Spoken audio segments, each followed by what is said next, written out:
Jr.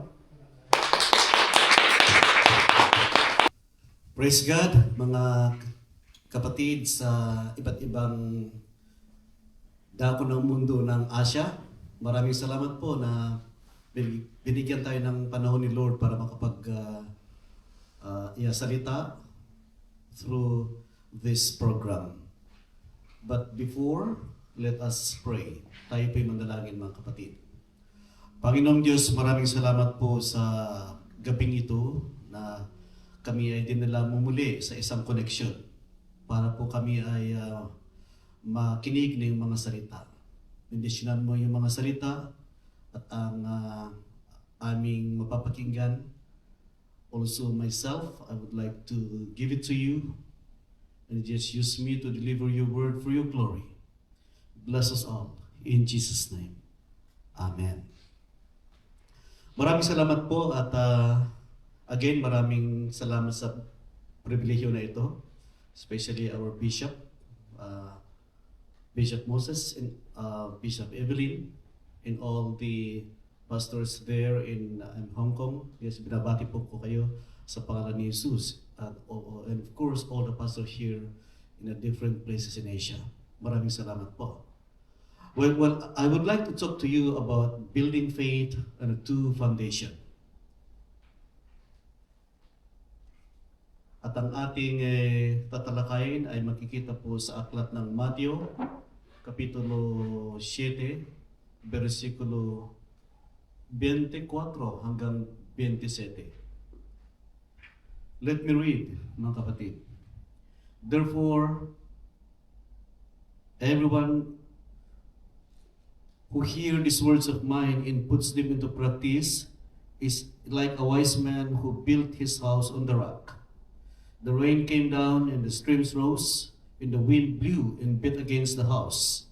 Yet it did not fall, because it has its foundation on the rock.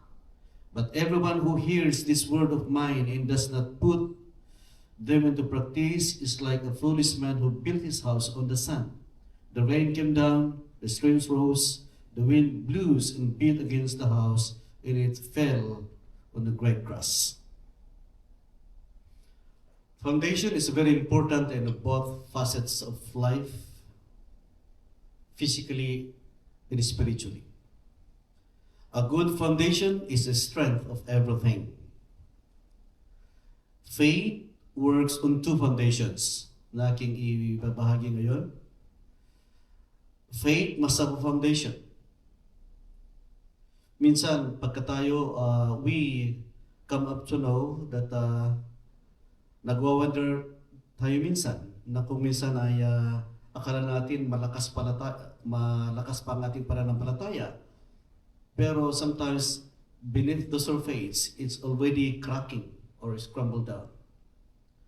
Jesus told us two allegory of foundation that built on the rock and built on the sand. At first glance, pagka nakikita natin ito na sinasabi ni Jesus na may dalawang bahay. Look safe, safety siya, secure, and then tapos na. Pero nung dumating ang storms that beats the houses, doon na po nakita kung gaano ka-tibay, kung gaano kahina o kaya weak ang dalawang bahay na ito. At na-expose na siya with a terrifying moment. First of all, nakikita natin dito ang unang aking babanggitin, house that builds on the sand. Yung bahay po na napatayo sa buhangin. House, buildings, signifies our faith, our spiritual kingdom, and our spiritual discovery in this life. Kagaya ng ating nabasa kanina, for the Israelites po, alam nila ang pundasyon na ito na ang isang they are very particulars about the foundations of houses and buildings. It's a matter of life and death. At ito ay lalong-lalo na noon, in the ancient Israel, wala pa pong mga technology noon. At alam nila na kung ang isang bahay ay napatayo sa sand, it easily washes away when the storms comes and the flood water comes. But nowadays po, na may power, na may mga technology, and the power of technology came, buildings are well built. Tinatapos po nila ang mga building at mga bahay na maganda ang mga pundasyon nito. Sometimes they dug more under earth for security reasons. Kaya, until this present time, hundreds of injured or even casualties of bombings, especially in the old city of Tel Aviv and other areas, due to terrorism. Palagi-lagi pong ganun, kaya nila ang mga, minsan, they digging out a place where they can stay sa ilalim po ng lupa. So parang basement siya, no? It is our lesson today that the foolish builders built his house on the smooth and easy sand. Ito pong isang klase ng foolish builder na sinasabi ni Jesus dito. It was faster. At napakadali po na natapos yun. It was also costless. Ang pagkasand, hindi masyadong mahal ang mga ginastos. It might be called also substandard in the project materials, right? Yeah, it is look good, but it was a trap.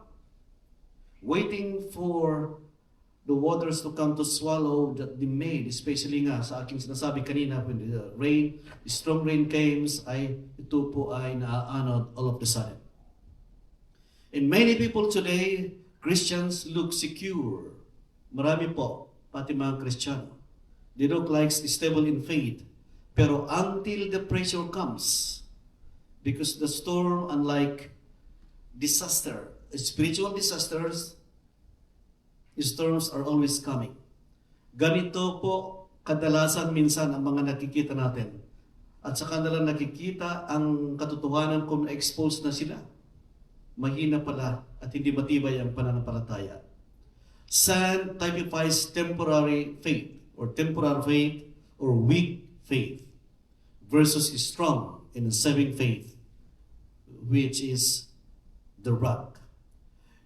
And the next slide, Matthew 24:1-2, ito po ang sinabi ni Jesus. And Jesus left the temple and was walking away when the disciples came to him and called his attention to its building. Do you see all these things? He asked.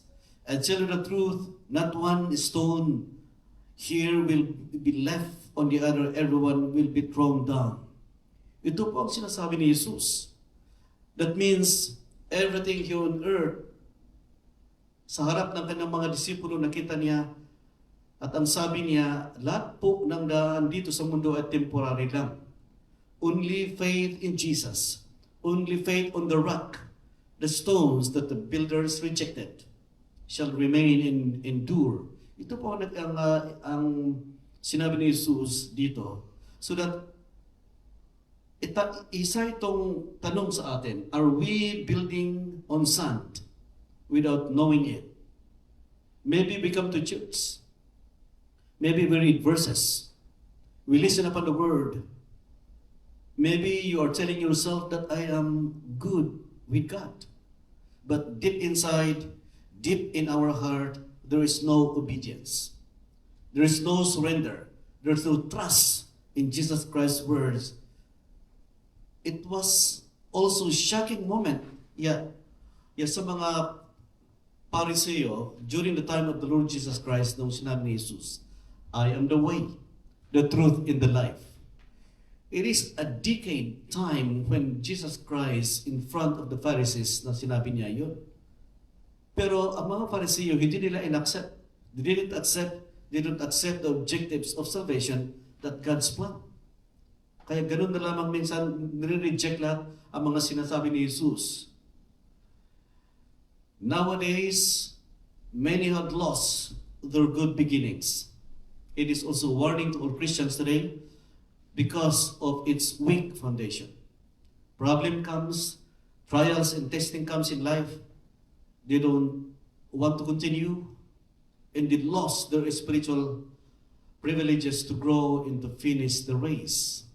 Kasi sa next slide, sa verse 12, because of the increase of wickedness or iniquities, the love of many will grow cold.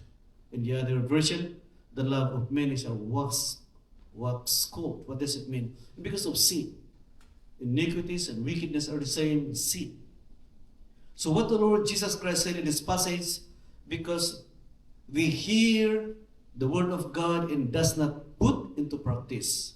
So ibig sabihin po, talaga pong hanapin natin, we need to see to it, we need to make effort to fulfill and to even obey, to practice.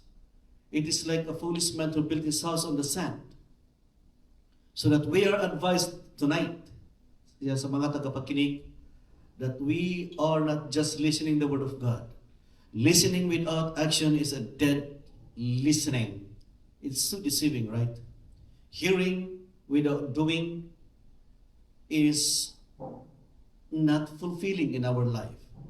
It is only having knowledge, but without transformation. It's useless.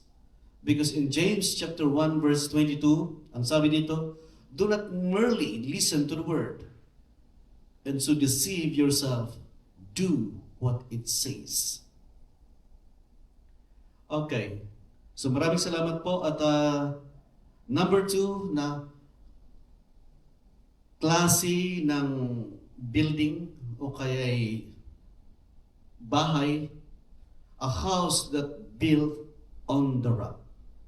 The same verse po, verses 24, 25. Therefore, whoever hears the word of mine and puts them to practice is like a wise man who built his house on the rock.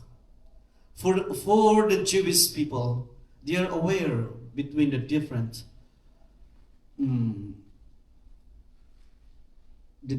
between a house that is built on a rock again and a house that is built on a house when it's weak or a strong foundation.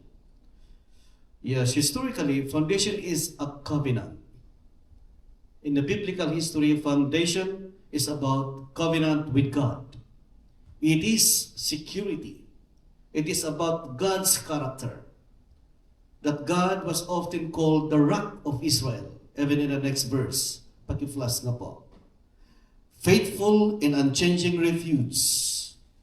Ang sabi dito, trust in the Lord forever, for the Lord God is everlasting rock. So doon po matibay sa mga nagtitiwala sa Panginoon. Titibay ang pananampalataya ng bawat isa na nagtitiwala sa Panginoong Diyos. In Psalm 62 verse 6, truly, He is my rock in my salvation. He is my fortress. I will not be shaken. Rock, it signifies safety, strength during testing of life. And also rocks signifies life. When the Israelites came from Egypt, they were confused after 420 years under Pharaoh's custody. They have no direction. They have no life spiritually. Hanggat sa gumawa si God ng Ten Commandments, true, na sinulat sa bato. So the commandment of God was written in a stone, in the tablets of a stone, at doon po na i-guide ang mga buhay ng mga Israelitas. At isa yan sa nakikita natin na bato sinulat, hindi kung sa sand sinulat. Kung sa sand siguro sinulat ni Moses at biglang umulan at bumagyo, nawala na siguro kung bakit bato. Doon niya sinulat ang kagandahan noon at nakikita at yan ang naging tanda na hanggang ngayon inang sinusunod natin lahat. At hanggang ngayon inulit-ulit natin ang Ten Commandments dahil kailangan natin ito. At isa pa sa ginawa ni Moses, nakikita natin, when they came up to a place where wala silang mainom noon, no? At mapait ang tubig, umabot sila sa Mara na mapait ang tubig. Ang ginawa at sinabi ng Panginoon kay Moses, you have to struck down the rock. Doon po, nung in-struck ni Moses kung ilang beses, the most important thing is the water gushed out from the rock at nakainom po ang mga Israelitas. Hindi po sila patuloy dahil mapait ang tubig sa time na yun. at doon naging sweet water na ininom. At yun po, so rock speaks of life na ating nakikita sa mga ehemplo na ating nasabi kanina. Mostly sa mga nagpapatayo ng bahay at mga inhenyero, mga foreman ng bahay, minsan hindi lang po nila tinitingnan ang the top surface of the land or the soil. Pagka sila po ay nagpapatayo, napapansin natin ito sa mga nagpapatayo ngayon ng mga buildings, mga bahay-bahay. Pagka nagpatayo sila ng fondasyon, hindi lang po naging mababaw lang at nakikita on the top surface of the soil, lalo na ito kung malaking building at matayog o kaya matangkat. Tinitignan din nila ang kondisyon at lalim ng kanilang at lalim dig out inside the soil. So it goes with a wise engineer, wise builders po. And on the other hand, when they dug out the soil inside, it reaches the bedrock of the land. Doon po ito nakikita na maging matibay ang isang gusali. Alam natin ito sa mga engineer na nakakarinig nito. At hindi man tayo engineers, but pagka malalim talaga, they dug out and then deep in it, ay matibay po ang gusali. Maski paraging nag-earthquake. At lalo na ngayon, may mga kung ano-anong may mga nilalagay na sila para the building will just dance during earthquakes, especially in your place in Japan, right? Bakit nila ito ginagawa para po mapatibay ang isang gusali? Yes, ganito rin. How deep is our faith with the Lord? How deep is your faith? You have. That means serving the Lord takes sweat. May pagpapawis. Hindi lang po ito one night sleep and you have a great faith the next day. Faith needs more patience to grow in faith.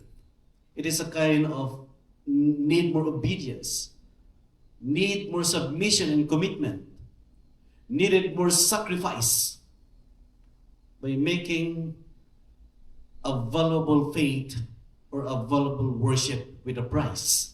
Kailangan po na costly ang ating mga pananampalataya at costly rin po ang ating pagsamba. So that when the storm arrive or any critical condition sa buhay natin bilang isang Kristiyano, we stood and moved. Hindi po tayo basta nagagalaw lang. When we settle with our faith untouched. We are serving the Lord. We serve our God who is our becoming a King who is worthy to receive our praise and worship. So ang tanong ngayon, how is our worship? How extravagant it is? How costly it would be? Ito ay nakikita natin. If I'm going to mention to you about the experience of David in the next slide, maganda itong sinabi niya When they won the war, inisip ni David na mag-sacrifice o magpuri kay Lord through giving sacrifice. So lumapit siya sa isang cattle raiser na si Arauna. Pero nung lumapit siya na gusto niyang bilhin ang mga cattle o kaya mga the fatted calves and let's say sheep para what is that? To build an altar of worship to God. At yun po ang purpose ni David. Pero sabi ni Arauna nung lumapit siya, take it for free. Libre lang po. King David, just take it. Ang sabi ni Arauna, pero ang sabi ni David, no, but the king replied to Arauna, no, I insist on paying you for it.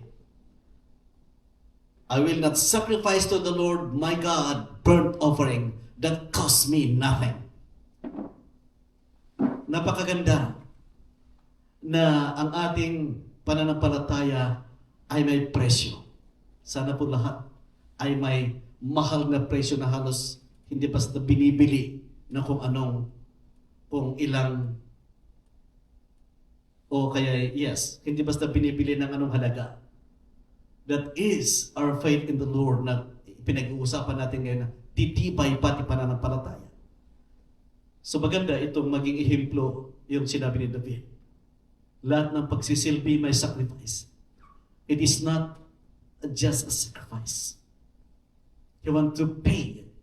Alam natin ito with the monetary. And we know serving God includes also monetary. Our sacrifices is not only monetary, our time, our life. Yun po. So Jesus here, the one who built a house on hearing and doing the word, and by practicing them, is a wise man who built his house on the rock. It's a wise believer. Magpatuloy po tayo.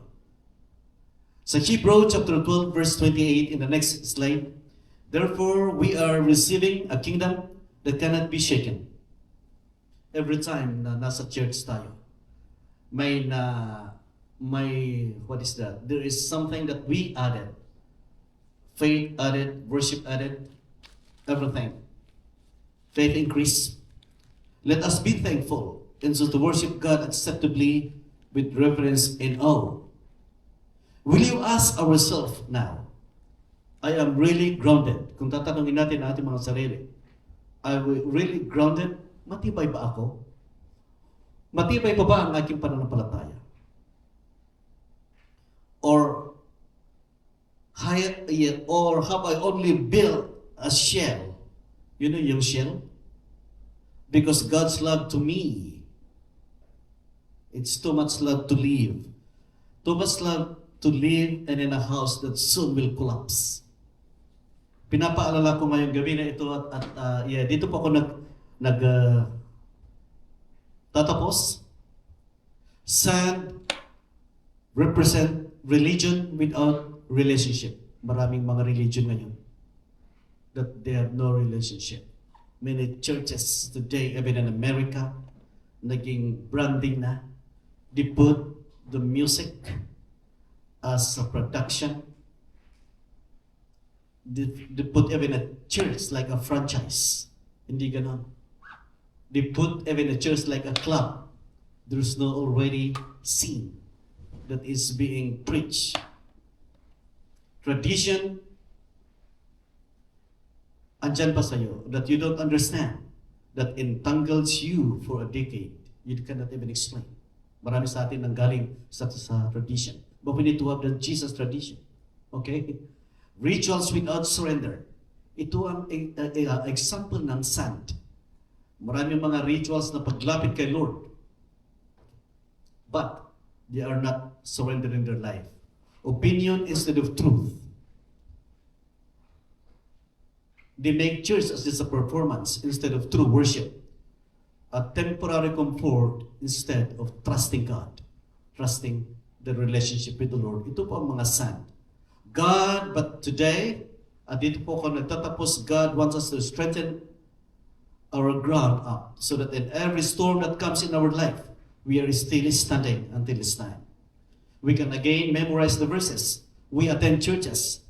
We nod on a sermon, but there's no obedience. This is not a foundation that God needs. The rock in the sun holds the key to an unshakable life. So it is our choice. Tayo po'y manalangin. Father God, we thank you for this time, Lord God. I-bless mo ang lahat ng mga salita at abutin ang bawat isa sa Asia ngayon nakikinig na ito. I-bless mo ang buhay namin para kami titibay sa pananampalataya. Magpatuloy, Lord God, i-obey yung mga salita. To commit ourselves, to dig the ground of our faith, so that in every trials and even testing will come, we will still be unmoved and cannot be shaken. Bless every one of us tonight. In the name of Jesus, we pray. Ang lahat ang nagsabi ng Amen. Maraming salamat po. God bless you.